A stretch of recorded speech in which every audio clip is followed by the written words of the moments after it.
మీ business ఏదైనా మీ ఊర్లో promotion చేయాలంటే అది సుమన్ టీవీతోనే సాధ్యం. ఇప్పుడే సంప్రదించండి. పార్లమెంటరీ ఎన్నికలకు సంబంధించి దేశవ్యాప్తంగా ఇప్పటికే భారతీయ జనతా పార్టీ అభ్యర్థుల ప్రకటనలో కానీ ఎన్నికల ప్రచారంలో కానీ ముందంజలో ఉంది. అదే కోవలో వరంగల్ లోక్సభ అభ్యర్థి ఆర్యు రమేష్ కూడా అటు అభ్యర్థి ప్రకటనకు సంబంధించి కావచ్చు, ఎన్నికల ప్రచారంలో కూడా మిగతా పార్టీల కంటే ముందున్నారు. ఒకసారి విజయావకాశాల గురించి, ఎన్నికల ప్రచారానికి సంబంధించి వారిని అడిగి తెలుసుకుందాం. రమేష్ గారు నమస్కారం.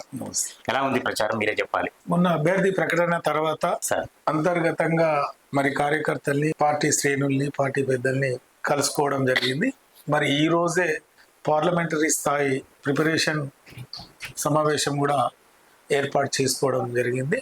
మరి రాబోయే 50 రోజుల్లో ప్రచార విధానాన్ని, సరళిని మరి నియోజకవర్గ స్థాయిగా, మండల స్థాయిగా మరి సమావేశాలు పెట్టుకొని కార్యకర్తల బూత్ స్థాయి ప్రతినిధులతో పరిచయ కార్యక్రమం చేసుకునే కార్యక్రమాన్ని నిర్ణయించడం జరిగింది. రమేష్ గారు, చాలా మంది అభ్యర్థుల్లాగా మీరు ప్రధానమంత్రి గాని భారతీయ జనతా పార్టీ మీదనే ఆధారపడి ఉన్నారా? స్థానికంగా సమస్యలు ఏమైనా దృష్టికి తీసుకొస్తున్నారా ప్రజల దృష్టికి? వరంగల్ పార్లమెంట్ పరిధిలో 7 నియోజకవర్గాల్లో ఒక్కొక్క నియోజకవర్గానికి ఒక్కొక్క పరిస్థితి ఉంది. వాటికి అనుగుణంగా మరి ఓన్ మేనిఫెస్టో తయారు చేసి భూపాలపల్లిలో ఏం కావాలి, పరకాల్లో ఏం కావాలి, టౌన్లో ఏం కావాలి, పాలకుర్తిలో ఏం కావాలి, వర్ధనపేటలో ఏం కావాలి, గన్పూర్లో ఏం కావాలి అనేది ఒక ప్రణాళిక తయారు చేసుకుని ఉన్నాం. మేనిఫెస్టో తయారు చేశాం.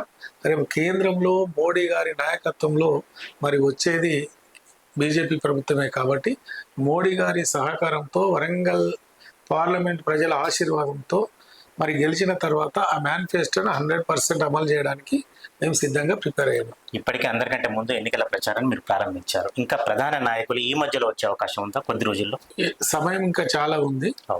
అనేక మంది నాయకులు, ప్రైమ్ మినిస్టర్ గారు కూడా వచ్చే అవకాశం కూడా ఉంది.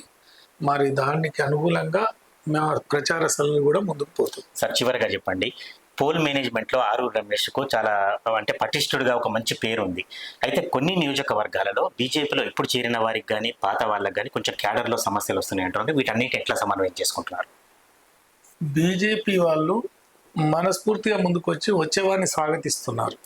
ఎందుకంటే మా క్యాడర్ పెరగాలి, మనం అందరం కలిసికట్టుగా పార్టీని బలోపేతం చేయాలి, ఇంకా పార్టీని ప్రతిష్టపరచాలనే ఒక చక్కటి ఆలోచనతో పాత బీజేపీ పార్టీ శ్రేణులు కూడా వచ్చేవారిని ఆహ్వానిస్తున్నారు. అది కళ్ళ ముందు ఉంది, కలిసి పనిచేస్తున్నారు. వరంగల్ లోక్సభ నియోజకవర్గాన్ని ఏం చేస్తారని ప్రజలకు హామీ ఇస్తున్నారు? ఒక్క మాటలో చెప్పాలంటే, వరంగల్ పార్లమెంట్లో మామ్నూరు ఎయిర్పోర్ట్ కానీ, అదేవిధంగా ఎనుమామ్ల మార్కెట్ ఏసియాలోని అతిపెద్ద మార్కెట్ అయిన ఎనుమామ్ల మార్కెట్ అనుసంధానంగా ఫుడ్ ప్రాసెసింగ్ యూనిట్స్ కానీ, లేదా గిరిజన యూనివర్సిటీ వచ్చిన సందర్భంగా మరి ఇంకా ట్రైబల్ వెల్ఫేర్స్ వాళ్ళకు ఉపాధి కల్పన కోసం స్కిల్ సెంటర్స్ కానీ ఇంకా చాలా రకాలుగా మేము ఆలోచన చేసినాం. అవి అమలు చేసి ఉపాధి కల్పన ఎక్కువ కల్పించి ఈ ప్రాంత నిరుద్యోగ యువతకు ఉపాధి కల్పించాలని ఒక సంకల్పంతో మరి మేనిఫెస్టో కూడా తయారు చేసుకోవడం జరిగింది. రైట్.